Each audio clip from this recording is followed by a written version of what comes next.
सभी को मेरा नमस्कार। मेरा नाम नवीन शर्मा है और मेरी विधानसभा सिकंदराबाद है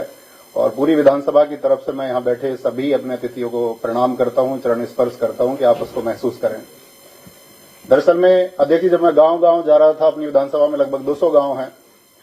तो और इस प्रदेश में लगभग अपने छात्रों की संख्या 1.5 करोड़ है, तो उन सबका एक ही सवाल था मुझसे कि आप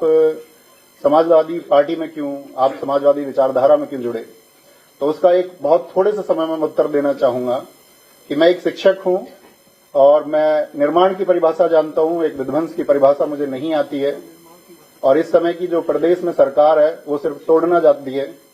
चाहे वो जातियों के नाम पर तोड़े, चाहे वो बुलडोजर के नाम पर तोड़े। लेकिन हमारे अखिलेश यादव जी ने चाहे एक्सप्रेसवे के नाम पर हो, चाहे डिजिटल एजुकेशन लैपटॉप के नाम पर हो, हमेशा एक जोड़ने का काम किया है। तो एक अध्यापक का घर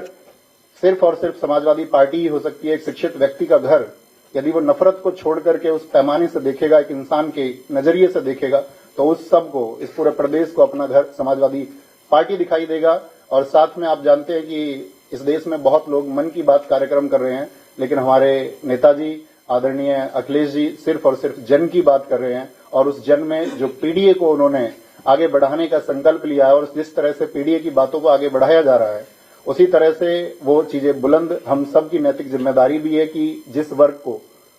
किसी भी तरह से शोषित किया जाता है, उसका शोषण किया जाता है, या जिस वर्ग को वंचित किया गया है, उस सब के लिए हम इंसानियत के नाते खड़े हों। हम बटे ना, कोई हमको बांटने का भी प्रयास करे तो हम बटे ना, और हम कंधे से कंधा मिलाकर के आदरणीय अखिलेश यादव जी को 2027 में बहुत मजबूत बनाए। और बहुत मजबूत बनाने के लिए हमने एक स्लोगन लिखा था कि यूथ सपा का और बूथ सपा का। हमको सिर्फ ये काम करना होगा इस प्रदेश में कि हमको पीडीए को जोड़ते हुए सभी यूथ को एक दिशा देनी होगी और साथ में सभी बूथ पर